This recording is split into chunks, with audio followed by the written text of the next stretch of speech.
네, 말씀 보도록 하겠습니다. 오늘 말씀은 사무엘상 17장 50절에서 53절까지의 말씀입니다. 사무엘상 17장 50절에서 53절까지의 말씀 제가 읽겠습니다.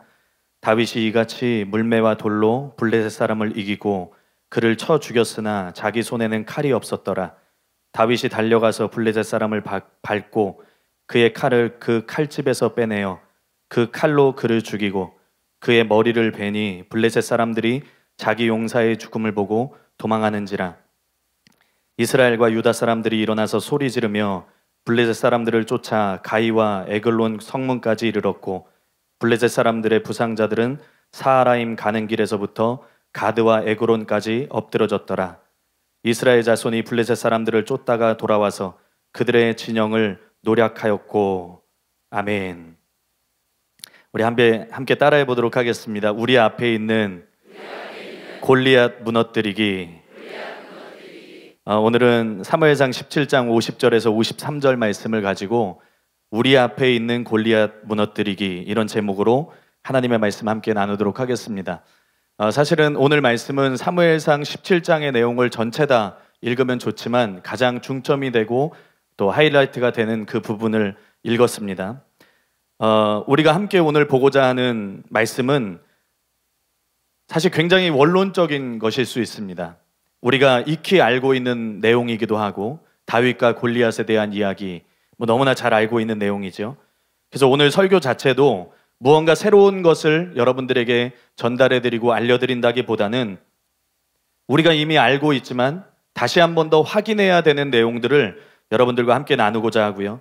그러나 이 말씀 시간을 통해서 나라에 되어지는 상황으로 인해서 지금껏 우리가 낙심했다면 또는 절망하셨던 마음이 있으셨다면 또 지금껏 그런 마음으로 기도하셨다면 이제는 거기에서 돌이켜서 확신과 믿음으로 또 희망과 소망으로 또 오늘 김혁경 목사님께서 말씀하신 것처럼 반전과 역전의 역사가 일어나도록 여러분 그렇게 기도하는 시간이 되기를 바랍니다.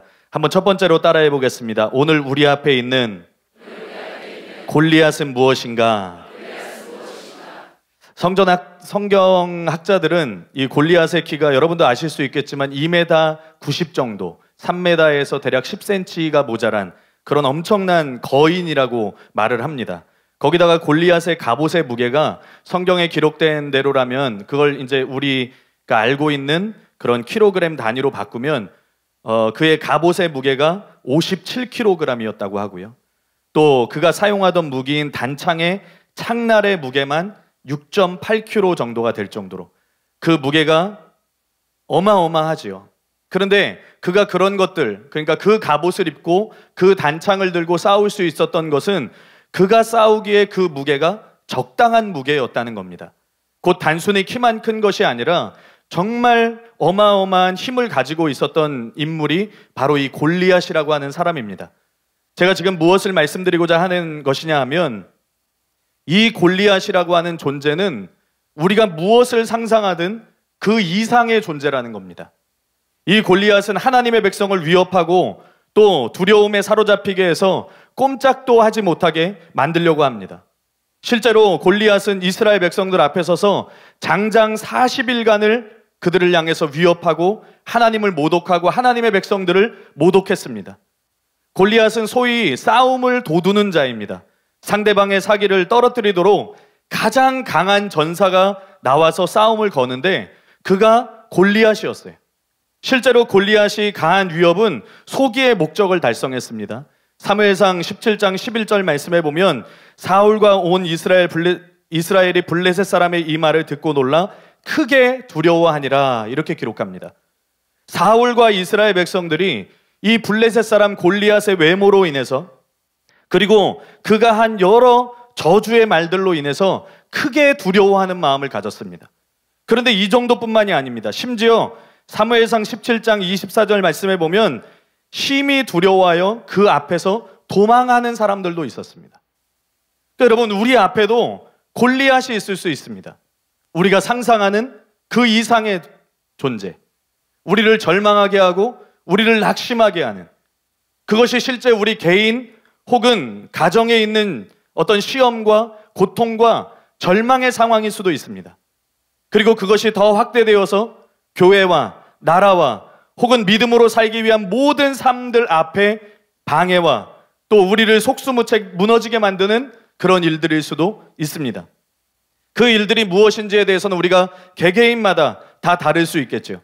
그런데 오늘 우리는 나라의 상황으로 인해서 함께 이곳에 모였습니다. 나라를 위해서 기도해야 하는 어떤 막중한 사명을 가지고 이곳에 모였습니다. 이 나라의 상황을 보면 여러분들이 상상하는 것 이상으로 절망과도 같은 상황들의 연속이 이 나라의 상황이고, 마치 골리앗이 버티고 서서 우리가 더 이상 앞으로 나아갈 수 없고 어찌할 수 없을 것 같은 마음이 들 때도 있다는 겁니다. 우리에게 절망으로 인해서, 그 심정의 무너짐으로 인해서, 또 낙심과 고통을 주기 위해서 마귀가 쳐놓은 그 골리앗이라고 하는 덫이 우리 앞에 있습니다. 이 나라의 상황이 지금 그렇다는 거예요. 그게 무엇이라고 할지라도 여러분, 이제는 오늘 말씀을 통해서 이전과는 다르게 반응하시기를 예수님의 이름으로 축복합니다. 지금까지는 우리가 놓쳤을지도 몰라요. 여러분들이 오늘까지 이 자리에서 기도할 때에 어떤 마음으로, 어떤 태도로, 어떤 심정으로 기도했을지 저는 알지 못하지만, 여러분들 가운데 몇몇 분들은 어쩌면 이 나라의 상황을 보면서 그저 절망스럽기 때문에 기도했을지도 모릅니다. 그저 낙심되었기 때문에 기도했을지도 모릅니다. 그러나 지금까지 내가 한숨으로 응답했을지라도, 지금까지는 우리가 뒤로 물러서려고 했을지라도, 지금까지는 내 삶의 사기가 저하되었을지라도, 이제 우리의 반응이 이 말씀을 통해서, 오늘 이 말씀을 통해서 달라져야 될 줄로 믿으시기 바랍니다. 왜냐하면 우리는 하나님의 사람들이기 때문이에요. 우리 옆에 분들과 함께 인사하도록 하겠습니다. 우리는 하나님의 사람입니다. 믿음을 가지고 여러분 고백하십시오. 우리는 다윗입니다. 이렇게 고백하십시오. 하나님을 의지하는 사람. 여러분, 우리가 모두 하나님의 사람으로, 우리가 모두 다윗과 같은 하나님의 사람으로 오늘 일어나게 될 줄로 믿으시기 바랍니다. 두 번째로 한번 따라해 보겠습니다. 하나님이 보이지 않는 사람들. 엘리압과 이스라엘 백성들. 우리가 다윗과 같이 일어나야 되겠죠. 분명히 그렇습니다. 우리는 너무나도 잘 알고 있고 말씀을 통해서 우리가 보지만 언제나 우리는 다윗이 되기를 원합니다. 그렇다면 우리가 다윗과 같이 일어나기 위해서 경계해야 될 모습들은 무엇일까요? 바로 그것을 오늘 본문에 읽진 않았지만 사무엘상 17장에 나오고 있는 엘리압과 이스라엘 백성들의 모습을 통해서 알 수가 있습니다. 먼저 이스라엘 백성들을 보겠습니다. 지금 이스라엘 백성들은 골리앗으로 인해서 두려움에 사로잡혀 있습니다. 지금 이스라엘은 골리앗에게 그 마음이 집중되어져 있어요. 그리고 그 마음이 빼앗겨서 하나님이 떠오르지 않는 사람들입니다. 그래서 두려워하는 거예요. 지금 하나님에 대한 생각이 나지 않습니다. 그냥 내가 살기에 급급한 거예요. 언제 진짜 골리앗이 골리앗으로 보이기 시작하는 줄 아십니까? 내 생각과 내 집중력을 골리앗에게 다 빼앗겨 버릴 때 그 골리앗이 진짜 골리앗으로 보이기 시작하는 겁니다. 지금 군대로 소집된 이스라엘 백성들에게 진짜 문제는 사실 골리앗이 아니에요. 진짜 문제는 무엇인 줄 아십니까? 하나님이 보이지 않는다는 거예요. 골리앗은 현실처럼 느껴지는데 정말 살아계시고 전능하신 그 하나님은 우리에게 현실처럼 느껴지지 않는, 이들의 믿음 자체가 죽어있는 겁니다. 그러나 다윗은 다르죠. 다윗은 언제나 자신과 함께 계셔서 양을 칠 때에도 사자와 곰에게서 자신을 지키신 여호와 하나님을 기억합니다. 그분을 의식하고 있습니다. 지금 다윗의 마음이 집중되어 있는 대상이 골리앗이 아니었다는 거예요. 지금까지 자신과 함께 하신 하나님, 지금까지 나와 함께 하신 하나님, 그리고 그 하나님은 지금도 나와 함께 계시고 앞으로도 나와 함께 하실 것이라는 사실을 그가 믿었고 바라봤고 의지했다는 거예요. 어떤 골리앗이 지금 자신 앞에 있어도 흔들리지 않을 수 있는 믿음을 소유하고 있었던 것이 다윗이었습니다. 여러분, 우리가 이 두려워하고 있는 이스라엘이 아니라 정말 강인하게 일어나고 있는 다윗이라면, 여러분들이 믿고 있는 것처럼 우리가 정말 다윗이라면 지금 우리의 마음은 하나님께 집중되어져 있어야 합니다. 하나님께 빼앗겨져 있어야 됩니다. 하나님께 사로잡혀져 있어야 된다는 거예요. 그렇지 않으면 그 어떤 절망과도 싸워서 이길 수가 없습니다. 여러 성경 본문들을 통해서 교회는 하나님의 군대라고 말합니다. 성도는 하나님의 용사와 같이 되어야 돼요. 골리앗만 보이고 자기 한계에 부딪혀서 절망에 빠지고 공포에 떨고 굴복하고 있다면 여러분, 그것은 군대가 아닙니다. 그것은 용사일 수가 없습니다. 지금 이 시대에 수많은 사람들이 마치 전쟁터의 패잔병 같아요. 영적으로 돌파하고 나에게 주셨던 승리들을 기억하고 일어나서 싸우려는 것이 아니라 내 앞에 골리앗을 보고 절망하고 지레 포기하고 두려워만 하고 있다는 거예요. 낙심하고 있다는 거예요. 그러나 우리는 이제 하나님을 기억해야 됩니다. 이제 우리는 하나님을 바라봐야 됩니다. 이제 우리는 하나님께 마음이 완전히 빼앗겨서 골리앗 따위는 보이지도 않을 정도로 하나님이 커지시고 날마다 그렇게 승리하는 다윗이 되어야 될 줄로 믿습니다. 여러분, 그런데 이 두려워하는 이스라엘보다 더한 인물이 하나가 더 있습니다. 그게 누구냐면 바로 다윗의 형인 엘리압이라고 하는 사람이에요. 그는 용모와 키가 출중한 사람이었습니다.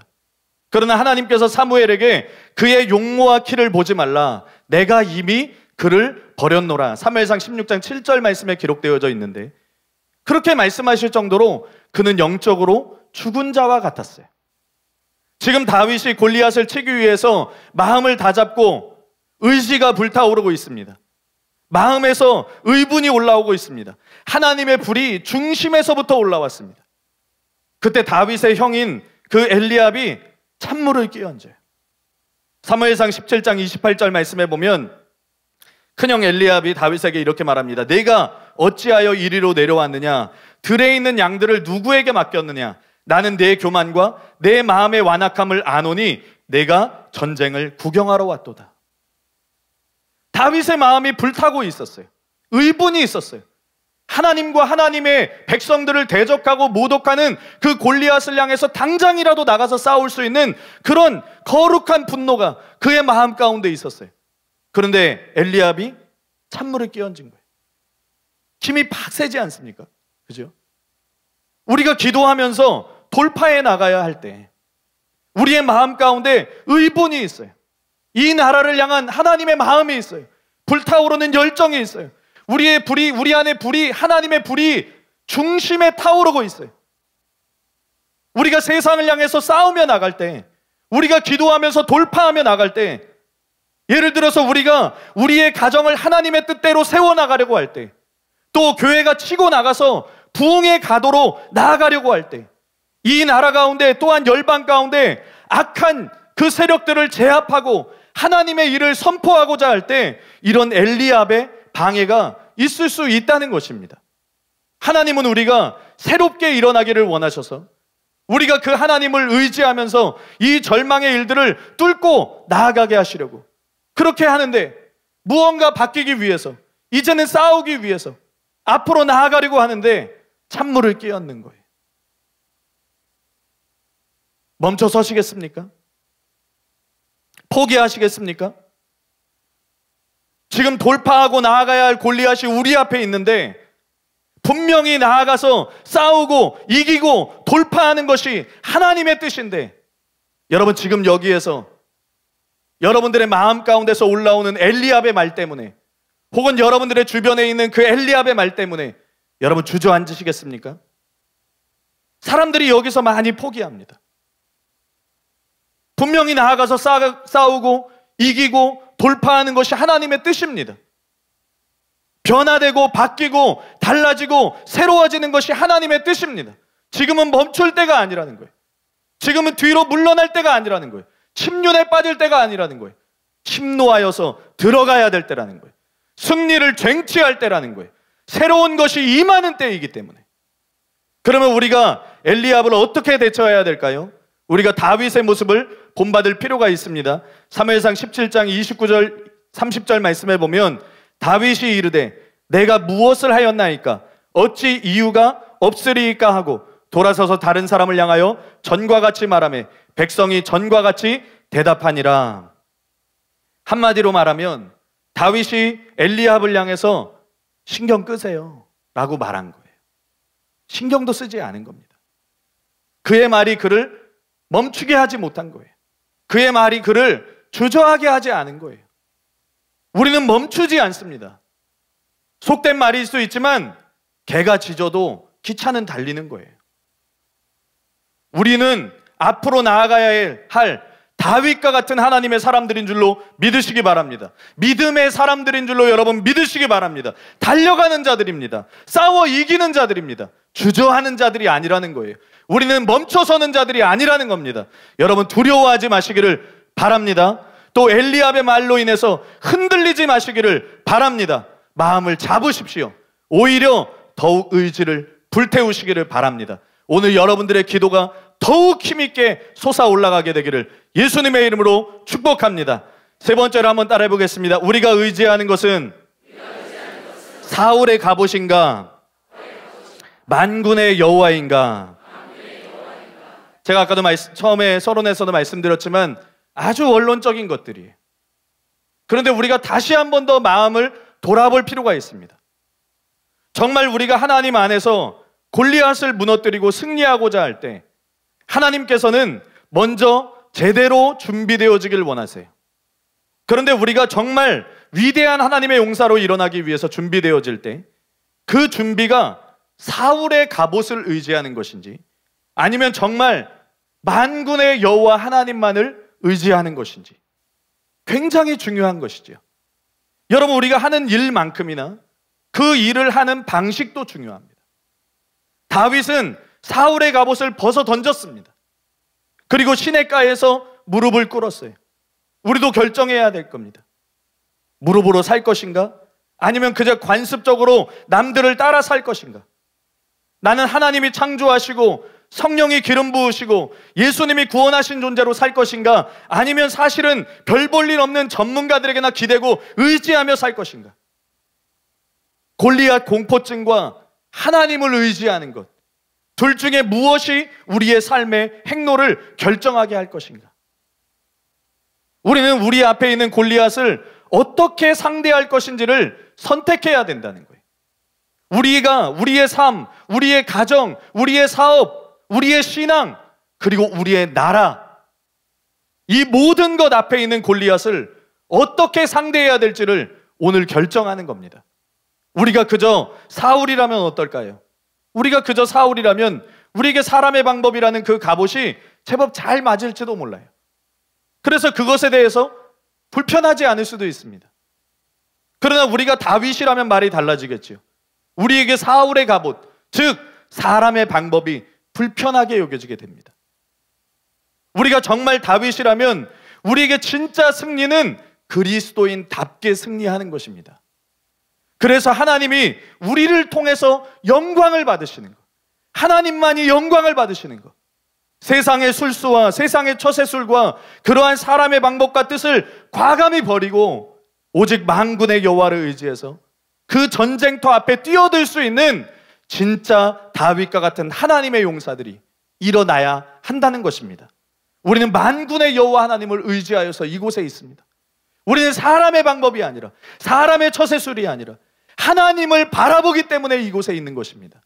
여러분 믿으시죠? 하나님의 마음, 하나님의 뜻을 묻고 하나님의 방법이 우리의 삶을 장악하기를 원해서 단순히 나라에 대한 것만이 아니라 우리의 가정과 우리의 삶의 모든 부분에 하나님의 방법이 나타나기를 원해서 우리가 이곳에 있는 것이에요. 그게 진짜 다윗입니다. 그게 진짜 다윗이 하는 일이라는 거예요. 아무것도 갖추지 않으면 무너질 것 같고, 여러분 우리에게 무기가 무엇이 있습니까? 나라를 바꿀 수 있는 무기가, 사람들이 몰 수 있는 무기가 무엇이 있습니까? 우리에게 사울의 갑옷에 빗댈 수 있는 것이 무엇이 있습니까? 우리는 아무것도 없습니다. 아무것도 갖추지 않으면 사람들은 무너질 것 같고, 보이는 뭐라도 의지해야 마음이 편하다면 그것은 만군의 여호와의 이름을 의지하여 서는 것보다 그것이 더 마음이 편하다면 우리는 다윗일 수 없는 거예요. 이제 우리는 오직 만군의 여호와를 의지해서 이 세상이라는 전쟁터에 나아가야 됩니다. 두려워할 필요가 없고 눈에 보이는 다른 것 의지할 것도 없고 오직 하나님과 함께 가는 것입니다. 그 무엇도 주님보다 앞설 수 없기 때문에, 그 무엇도 주님보다 클 수 없기 때문에 여러분 이 전쟁은 하나님께 속한 것입니다. 이 나라의 전쟁, 여러분들의 가정에 이루어지고 있는 영적인 전쟁, 여러분들의 개인이 싸워야 될 그 영적인 전쟁은 하나님께 속한 것입니다. 오직 하나님께 속한 것입니다. 우리는 오직 하나님만 바라보면 되는 것입니다. 우리에게 필요한 무기가 무엇입니까? 다윗에게 필요했던 무기가 무엇입니까? 바로 만군의 여호와만을 의지하는 것입니다. 찰스 스윈돌의 다윗이라고 하는 책에 보면 이렇게 쓰여져 있습니다. 다윗의 눈은 거인을 쳐다보고 있지 않았다. 위협해봤자 그는 아무런 영향을 받지 않았다. 얼마나 훌륭한 사람인가. 그의 눈은 하나님께 고정되어 있었다. 하나님을 믿는 무적의 믿음으로 다윗은 그 거인에게 대답했다. 여호와의 구원하심이 칼과 창에 있지 아니함을 이 무리로 알게 하리라. 전쟁은 여호와께 속한 것이니라. 그것이었다. 그게 바로 다윗의 삶의 비밀이었다. 전쟁은 여호와께 속한 것이다. 당신은 당신 나름대로 전쟁을 하려고 하는가? 당신 방식대로 싸우려 하는가? 당신의 적을 압도하려고 하고 그를 계략으로 이기려고 하는가? 당신은 이길 수 없다. 우린 이길 수 없다는 거예요. 그러나 하나님은 이기신다. 그리고 하나님은 당신에게 이렇게 말씀하고 계신다. 내가 그것을 내가 원하는 방식대로 하면 내가 너를 높이겠다. 네가 네 방식대로 하면 너는 실패할 것이 뻔하다. 왜냐하면 전쟁은 내게 속한 것이기 때문이다. 여러분, 지금 이 순간만이 아니라 여러분들의 평생에 결단하셔야 됩니다. 그게 무엇이냐 하면 진검승부를 하시라는 거예요. 이 진검은 하나님께 순복하는 자들에게 주어지는 하나님의 방법, 그 무적의 믿음입니다. 아무도 대항할 수 없는 그 믿음이에요. 우리는 그걸로 승부를 내야 됩니다. 그것으로 승부를 보는 거예요. 이 전쟁이 하나님께 속한 전쟁임을 믿고 하나님께 시선을 고정하고 더 무릎을 꿇고 하나님께 나아가야 된다. 이것이 우리가 살아가면서 만나는 골리앗을 무너뜨릴 수 있는 진검이라는 거예요. 이것이 오늘 우리의 나라, 이 상황 앞에서 우리가 무너뜨려야 할 골리앗을 향하는 우리의 진정한 무기라는 것입니다. 여러분, 오늘 이것으로 승부를 내시기를 바랍니다. 자기가 스스로 자기 방법으로 변칙을 사용하겠다고 해봐야 다윗은 그런 것으로 승부를 낼 수가 없어요. 오직 하나님의 진검으로 결판을 내는 겁니다. 우리의 전쟁은 하나님께 속한 것인 줄로 믿습니다. 그렇기 때문에 우리가 오늘 하나님께 순복해야 됩니다. 지금보다 더 무릎을 꿇어야 됩니다. 진짜 하나님만 의지하는 자들이 돼야 되는 것입니다. 마지막 네 번째로 함께 따라해 보겠습니다. 골리앗의 목을 벨 때에 잠들어 있던 이스라엘이 깨어나게 된다.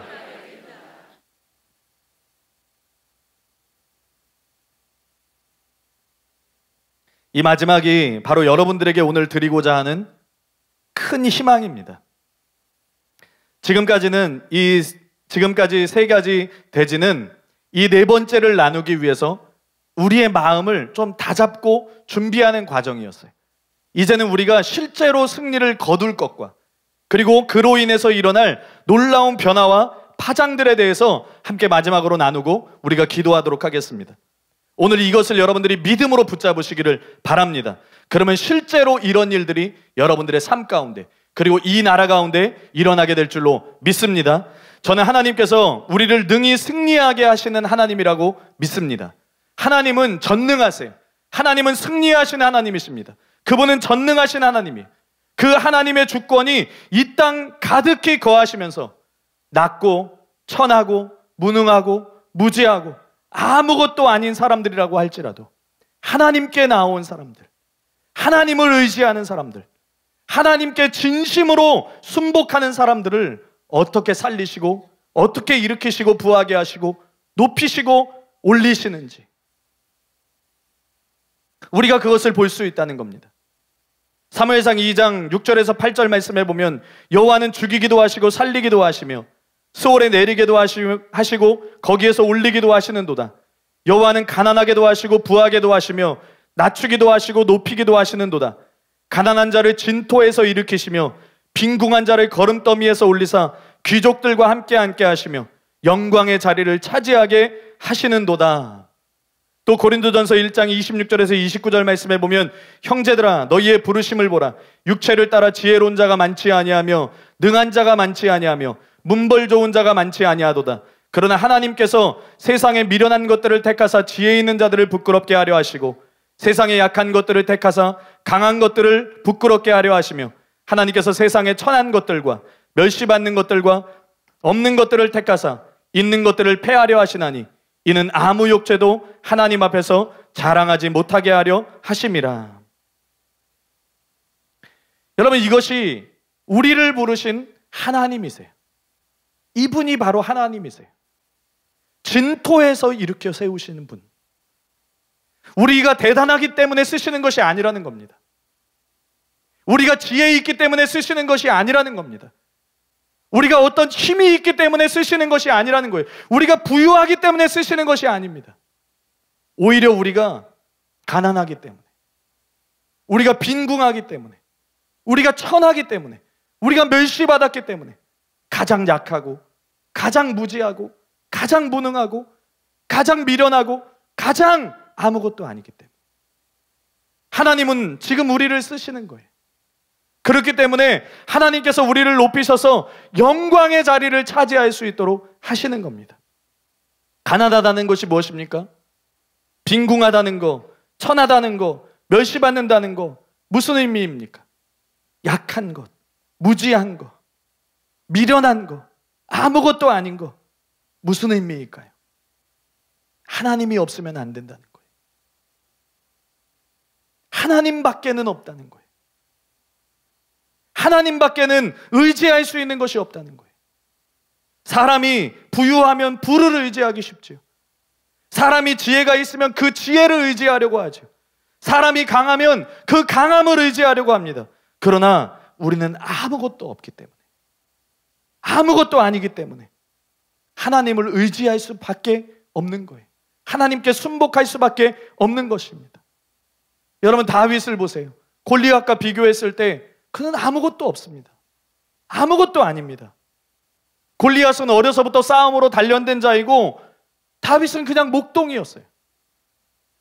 심지어 자기 형제들과 비교했을 때에도 외형상 잘난 것이 없는 사람, 정말 진토 가운데 있던 자가 다윗이에요.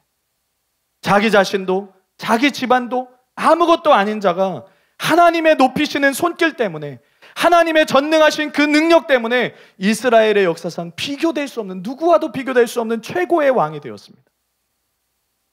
자기 자신으로서는 이해할 수 없는 거지요. 자기는 높아질 수 없는 사람인데, 자기는 이렇게 높이 올려질 수 없는 사람인데, 자기 자신만 볼 때에는 여기까지 이를 수 없는 사람인데 지금 하나님이 이르게 하신 거예요. 그래서 그가 사무엘하 7장 18절에서 주 여호와여 나는 누구이오며 내 집은 무엇이기에 나를 여기까지 이르게 하셨나이까. 하나님이 하신 거예요. 하나님이 그를 높이시고 자기 한계를 뚫고 올라가게 하신 거예요. 골리앗은 우리의 한계처럼 여겨질 수 있습니다. 그런데 오늘 다윗은 그 앞에 섰습니다. 그는 자기를 증명하려고 선 것이 아닙니다. 증명할 것도 없어요. 심지어 잃을 것도 없습니다. 누구에게서 높임받기 위함도 아닙니다. 왕이 되기 위함도 아닙니다. 자기 가문을 높이기 위함도 아닙니다. 심지어 하나님께 자신을 드러내고 자기를 자랑하고 하나님께 나를 증명하고 싶어서도 아니었습니다. 다윗은 그저 하나님을 의지한 거였어요. 다윗은 그저 하나님의 뜻을 구한 것이었어요. 그리고 그 뜻에 순복한 것이었어요. 그리고 그 길로 걸어간 것뿐입니다. 그 시선이 하나님께 있었기 때문에. 하나님은 그래서 다윗을 승리하게 하신 거예요. 그래서 다윗이 이긴 것입니다. 자기가 없는 자였기 때문에, 증명할 필요도 없는 사람이었기 때문에, 자기가 없는 자였기 때문에 잃을 것도 없고, 자기가 없는 자였기 때문에 오직 하나님의 뜻, 하나님의 영광, 하나님의 이끄심, 그 순복의 자리로 나아가는 것만이 그의 마음에 끌렸기 때문에. 그래서 하나님이 다윗을 이기게 하신 거예요. 그런데 여러분, 우리는 증명되어지기를 원하지 않지만 하나님이 우리를 승리하게 하실 때 놀라운 일이 벌어집니다. 다윗을 통해서 놀라운 일이 일어납니다. 저는 이것이 하나님께서 우리에게 주시는 가장 강력한 하나님의 역사이고 소망이라고 믿습니다. 사무엘상 17장 50절에서 53절까지의 말씀, 오늘 본문 말씀입니다. 다윗이 이같이 물매와 돌로 블레셋 사람을 이기고 그를 쳐 죽였으나 자기 손에는 칼이 없었더라. 다윗이 달려가서 블레셋 사람을 밟고 그의 칼을 그 칼집에서 빼내요. 그 칼로 그를 죽이고 그의 머리를 베니 블레셋 사람들이 자기 용사의 죽음을 보고 도망하는지라. 이스라엘과 유다 사람들이 일어나서 소리 지르며 블레셋 사람들을 쫓아 가이와 에글론 성문까지 이르렀고 블레셋 사람들의 부상자들은 사하라임 가는 길에서부터 가드와 에그론까지 엎드러졌더라. 이스라엘 자손이 블레셋 사람들을 쫓다가 돌아와서 그들의 진영을 노략하였고, 놀라운 일이 일어납니다. 그동안 두려워서 한 발짝도 나서지 못하던, 우리가 두 번째 대지에서 나눴던 것처럼 이 두려워하던 이스라엘 백성들이, 이스라엘 군대가 다윗이 골리앗을 쳐서 넘어뜨렸을 때 깨어난다는 거예요. 일어난다는 거예요. 그들이 언제 그랬냐는 듯이 진짜 군대가 되어서 일어나게 되었습니다. 다윗 한 사람을 통해서 하나님께서는 이런 일을 행하셨다는 거예요. 윈 형제가 쓴 하늘생명수라는 책에 보면 그 원인에 대해서 이렇게 말합니다. 그 자신의 경험담에 대해서 이렇게 말하면서, 제가 중국 감옥에 노역장에 있을 때 감옥의 목초지에서 풀을 뜯는 양떼를 돌보는 일을 맡은 적이 있습니다. 저는 양떼가 저를 따라오게 하려고 갖은 수를 다 썼지만 전부 소용이 없었습니다. 그러다 마침내 저는 제일 어린 양 한 마리를 들고 가면 나머지 양들이 전부 따라온다는 사실을 알게 되었습니다. 주님이 우리를 약한 어린 양처럼 되게 하실 때가 있습니다. 그럴 때 하나님께서 약한 우리를 직접 들고 가시도록 맡겨드려 보십시오. 그러면 그것이 많은 사람들을 주님께로 이끄는 기회가 될 수 있습니다. 하나님이 다윗을 선택해 거인 골리앗을 죽이게 하셨을 때 바로 이런 일이 벌어졌고, 오늘날 전 세계에서도 여러 다양한 방식으로 같은 일이 계속 벌어지고 있습니다. 전능하신 하나님이 인간의 힘과 허세가 아니라 약한 사람들을 사용하실 때 하나님의 나라는 비로소 확장됩니다. 저는 우리가 한 마리의 어린 양이 되어서 정말 아무것도 아닌, 정말 내 힘으로는 아무것도 할 수 없는 그런 존재가 되어질 때, 그리고 주님의 손에 온전히 맡겨질 때, 우리는 약하지만, 우리는 아무것도 아니지만, 우리는 가난하고 빈궁하지만, 우리의 힘으로는 어떠한 것도 할 수 없지만 하나님의 강하심이 우리의 삶에 실제로 역사하시고, 잠들어 있던 교회가, 잠들어 있던 한국 교회가, 잠들어 있던 열방의 교회들이 깨어나게 될 것이라고 믿습니다. 수많은 하나님의 사람들이 돌아오는 역사가, 우리는 아무것도 아니지만 하나님의 강하심 때문에 우리가 주께 맡겨질 때 일어나게 될 것이라고 믿습니다. 이스라엘 백성들처럼 그동안은 골리앗 앞에서 두려워했지만, 또 엘리압처럼 그동안은 다윗으로 일어나는 우리를 비난했던 사람이지만, 많은 사람들이 뒤로 물러나 있었지만, 우리가 다윗과 같이 하나님의 어린 양이 되어서 하나님의 손에 맡겨질 때, 하나님만 의지할 때, 하나님께만 순복하는 자가 될 때 하나님께서 그들을 일으키실 것입니다. 그들을 바꾸실 것입니다. 그들이 돌아오게 될 것입니다. 여러분, 한 사람만 새로운 변화를 맛보는 것이 아니라 우리가 만군의 여호와를 의지하여 골리앗을 무너뜨릴 때 여러분들의 가정들이 깨어나는 역사가 있게 될 줄로 믿습니다. 우리의 직장과 우리의 사업 가운데 많은 사람들이 돌아오는 역사가 있게 될 줄로 믿습니다. 특별히 우리의 나라 가운데 두려워하고 침륜 가운데 있던 교회들이 여러분 깨어나게 될 줄로 믿습니다.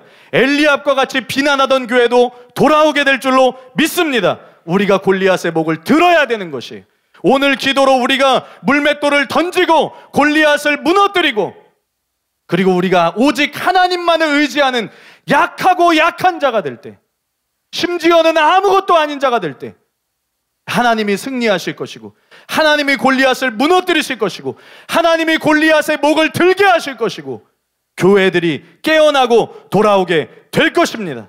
이뿐만이 아니에요. 여러분, 비전은 여기서 끝나지 않습니다. 전리품을 취하게 됩니다. 싸웠던 자들이 전리품을 취하게 됩니다. 오늘 본문 54절 말씀에 보면 블레셋 진영을 노략하였습니다. 전리품을 뜻하는 거예요. 전쟁에서 승리한 군대가 패배한 군대의 것들을 실제로 취하는 것. 여러분, 이 나라를 보세요. 이 시대를 보세요. 모두 암울한 소식들 뿐이죠. 골리앗은 절망입니다. 이 나라 앞에 있는 이 골리앗과의 싸움은 치열하고 절망하는 싸움, 절망할 수도 있는 싸움입니다. 너무나 치열하기 때문에, 너무나 큰 싸움이기 때문에. 그러나 전쟁에는 원칙이 있어요. 전쟁에는 하나의 법칙과도 같은 것이 있어요. 그게 무엇입니까? 싸움이 크면 클수록, 싸움이 치열하면 치열할수록 그 후에 얻게 되는 전리품은 더 크다는 것이, 더 많다는 것이. 그래서 우리에게 지금 이 시기는 절망의 시기가 아닙니다. 여러분, 우리는 절망하며 기도할 필요가 없어요. 우리는 이기는 싸움을 하는 것입니다. 지금은 기회의 시간인 줄로 믿습니다. 큰 역전을 이루고 더 많은 전리품을 주시기 위한 하나님의 계획인 줄로 믿습니다. 우리가 오늘 기도하는 것은 절망 속에 기도하는 것이 아니에요. 여러분, 지금까지 이 나라의 상황을 보면서, 골리앗을 보면서 절망하며 기도하셨습니까? 낙심하며 기도하셨습니까? 될까 안 될까 걱정하며 기도하셨습니까? 이제는 살 소망을 가지고, 더 나아가서 승리의 소망을 가지고, 그 승리 뒤에 전쟁에 참여한 모두가 얻게 될 큰 영광을 위해서 우리가 선포하며 싸워야 될 줄로 믿으시기 바랍니다. 여러분, 우리의 승리는 이미 차지하고 싸우는 것이에요. 이미 그 승리는 우리의 것입니다. 하나님을 의지하는 자들의 싸움은 그런 것이에요. 승리가 이미 주어진 싸움을 싸우는 거예요. 믿으십니까?